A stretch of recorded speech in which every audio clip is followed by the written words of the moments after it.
Fala galera, eu tô aqui dessa vez com meu amigo Marco Falcone da Falk Beer e esse é o episódio 50 do CervejaCast.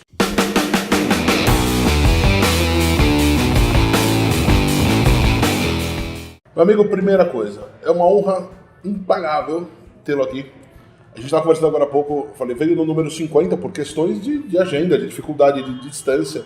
Né? Mora em Ribeirão das Neves, ali a planta da Falk, ali ao redor de Belo Horizonte. Mas se fosse aqui em São Paulo, teria sido um programa de 1, provavelmente. Não é? Uai, certamente. É? Enquanto a gente fala, pensa num cara que é bom de prosa. Né? Aquele desenho do bom mineiro, bom de prosa, bom de comer, bom de tomar cerveja, bom de um torresminho. Então vamos beber, né? Você tá com sede? Vamos lá, tô com muita. Fala, você trouxe uma Falk na latinha. Isso mesmo. A Estrada Real. Bom, fala dela, depois eu vou contar uma história dela. Bom, primeiro eu queria dizer que, é um prazer, assim, incomensurável estar aqui com o Ronaldo Rossi, que é um dos caras que realmente representa a gastronomia aliada à cerveja, né, no Brasil. Isso aí não é novidade para ninguém.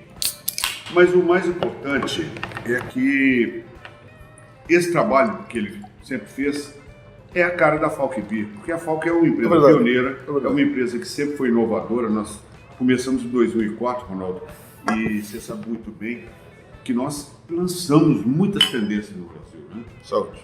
Eu posso dizer que essa cerveja que a gente está bebendo aqui agora, a India Pale Ale, ela é a segunda cerveja India Pale Ale do Brasil. Ela só perde em termos de tempo para a Colorado, a Colorado Índica, que o Marcelo lançou primeiro e logo depois nós lançamos. E nós lançamos uma campanha muito interessante de colaboração, que todos os lugares que a gente ia, o Marcelo pedia uma Estrada Real India Pale Ale e eu pedia uma Colorado Índica. Isso foi muito legal. Isso acho que fez crescer a cultura cervejeira no país. Você acompanhou isso desde o início. Sim, né? sim.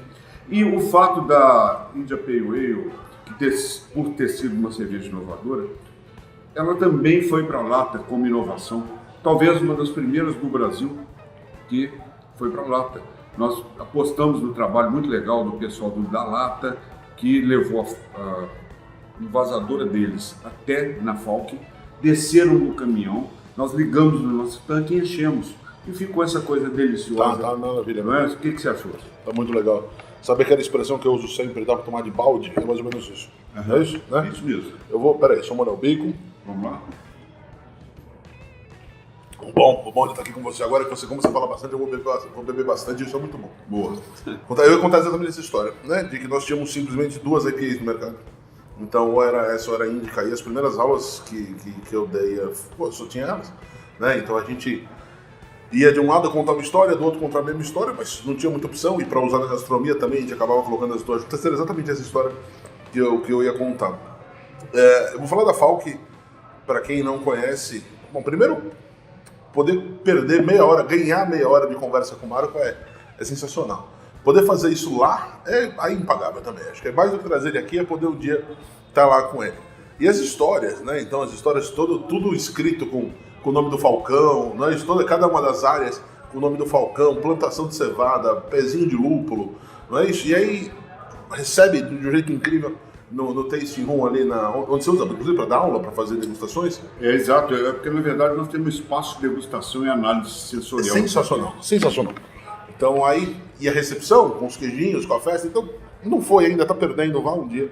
Né? Grande dica E é um dos lugares, uma das plantas mais bonitas, era uma planta menorzinha, né, inicialmente, agora tá do outro lado da rua, tá numa planta bem maior, e aí um espaço bem bacana, uma proposta proposta de melhor conservação ambiental, Sim. de explorar todos os campos que a cerveja pode ser para a sustentabilidade. E aí nós vamos tomar, no final, nossa última cerveja, tem uma história que você chega lá, não vou contar essa história. Tem canto gregoriano envolvido, e é verdade, né? Você conta essa história, você acha que os caras acham que é mentira, não. A cerveja, fica lá o som de canto gregoriano, é sensacional mesmo. Mas a gente teve a oportunidade, Marco, de algumas vezes, nessa história toda, de estar junto, fazendo evento, né? Apresentando palestra, bate-papo, dando aula, então, e inaugurando as servas, né? Então, um programa que passou há pouco tempo, do Carlão, lá do Espírito Santo, da cervejaria do Espírito Santo, foi um convite dele nesse sentido. A gente falou de você, falou do Beltra, né? Então ele virou e falou assim, cara, vamos levar pra falar a gente que a gente gosta de ouvir, né? Então fomos nós três, fomos os convidados, estivemos lá para poder startar, né? De uma forma meio que oficial, a comemoração da serva do Espírito Santo, né? Capixaba, e depois comemos aquele dia, não? Lembra? Nossa, cara, como nós comemos. louca, bicho. Como chama aquele negócio, chamava torta capixaba. Torta capixaba. Que não é uma torta, né? É maravilhosa, na verdade. É uma mistura de um monte torta de muqueca. palmito com muqueca, que é uma maravilha. Eles pegam meia dúzia de muqueca diferente, mais sequinha, né? Sem tanto caldo. Aí mistura, põe lá uma clara por cima, polvilha com alguma coisa e forno. Puta que pariu, que negócio bom. Foi muito legal. E aí é muito bacana essa história de ter sentido a evolução do mercado, né? Eu conto sempre um lance que era muito romântico, né? No começo era muito romântico. Então, essa história dos, eu peço daqui, você pede de lá. Hoje, a galera tá numas de querer aumentar tanto a sua produção que começa a ter inimizade. Sim. Não é? É tão ridículo, a gente é tão pequeno. Não é assim, o cara que olha pro cervejeiro de lado, né, pro outro cervejeiro, pro outro produtor, como concorrente, é um tonto. Porque assim, a gente é 1% e 1% de qualquer coisa, é quase nada de qualquer coisa. Não é? Então, numa crise, num momento de crise, cara, você tem mais o que fazer o negócio acontecer. Tem que ter mais gente curtindo, tem que ter mais gente aproveitando a cerveja, fazendo esse tipo de interação. Então, o Marco veio para São Paulo hoje por convite do nosso amigo Miro Leite, do Mr. Beer, né? Aqui da Tutóia. Pô, a hora que eu fiquei sabendo, eu falei com ele, mas quero aqui, né? Vamos aproveitar a oportunidade. Imagina que eu ia falar porque de uma loja concorrente que eu ia falar, você tá louco, né? Não tem por que a gente perder um negócio desse. Mas como você vê esse negócio, Marco? Como você vê a gente, nessa época mais romântica para os nossos dias atuais, o cenário de BH é bem legal? Ronaldo, isso é muito importante a sua colocação, porque eu, quando comecei com minha empreitada na cultura cervejeira, a minha proposta sempre foi expandir a cultura para mais pessoas possível. Nós conseguimos realmente angariar um monte de aficionados, de apaixonados pela cerveja. Sei. E eu tentei ensinar, meu negócio era ensino de cerveja. Então, eu lembro quando eu comecei a Falk, eu levava lá 30 pessoas para a Falk para ensinar a fazer cerveja. E os 3 primeiros anos de Falk, eu praticamente fiz cerveja durante toda a semana na Falk e nos finais de semana ensinando as pessoas a fazer na panela. Então, foi muito gratificante. E muita gente me perguntava, dentro desse tema que você propôs, se eu não era louco, porque eu estava criando cobrinhas, né? Ou seja, criando concorrentes. E na verdade não, eu estava criando uma massa crítica, eu estava criando uma cultura que isso viraria um setor. E aí eu respondo a sua outra pergunta sobre as acervas. Ajudei a criar as acervas de vários estados do Brasil. Não me esqueço, até hoje, da assinatura do lançamento da Serva Gaúcha em Porto Alegre no programa Extra Malte do nosso querido Sadi, né? Que tem a grande frase que por um mundo cervejeiro melhor, não é? E daí foi Santa Catarina, assinei junto com o Marcos Zimmermann da Serva Catarinense, e depois fomos subir no Brasil inteiro junto com o pessoal da Bode Brau do Paraná, que foi fantástico. Depois Rio de Janeiro, São Paulo, com nosso querido Leonardo Boto, Edu Passarelli de São Paulo. Depois, a primeira vez, porque a Serva Capixaba teve 2 vezes, né?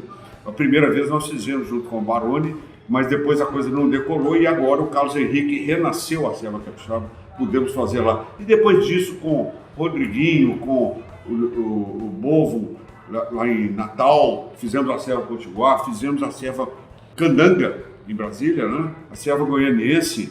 Então, isso tudo foi um crescimento muito gratificante, Ronaldo. Nós tivemos um crescimento, tive prazer e a honra de viajar com você 2 ou 3 vezes, não sei, para Pirinópolis, Goiás, fazer o Piribir, um festival incrível, né? Como criamos em outros lugares também. Então, isso tudo é a coisa que nos gratifica e nos dá um retorno muito interessante, está criando um novo Brasil cervejeiro. E o seu trabalho em São Paulo, e aí eu falo da honra e do orgulho de eu estar aqui agora com você, gravando aqui, porque você traz a gastronomia do jeito que ela tem que ser. Para mim, você é o Champaxtron brasileiro. Champaxtron é um gastrônomo fantástico lá nos Estados Unidos, que também coordena com cerveja, que não perde nada. Você, para mim, está no mesmo nível até maior. E a gente tem muito orgulho de poder estar participando disso tudo. Então, esse mundo é formar cultura. Formando cultura, aliando com a gastronomia, nós estamos num caminho muito legal. A situação é difícil mesmo para todos, porque realmente não tem país que aguenta o que nós estamos vivendo, né? Não tem. Mas o nosso meio gastronômico está tendo um crescimento muito grande e eu vou fazer um benchmark com os Estados Unidos. Né? Nós estamos seguindo mais ou menos o que eles fizeram, também tiveram crises, né? Mas a gente vence, porque nós estamos trabalhando com produtos excelentes, de primeira linha, né? Eu não estou sendo falso modesto aqui, dizendo que a minha cerveja é excelente, não, porque ela é. Mas o que a gente tem que fazer é botar boa cerveja e a boa gastronomia, isso você sabe fazer muito bem. A gente trabalha bastante para isso. Nós vamos encerrar esse bloco e a gente volta no próximo bloco contando essa história da Estrada Real. Eu acho que é que a gente fala, que eu falei, eu sabia que estão programados 3 blocos, mas conhecendo o Marco, a gente sabe que isso aqui é para durar umas 3 semanas, não 3 blocos. Mas a gente já volta no segundo bloco.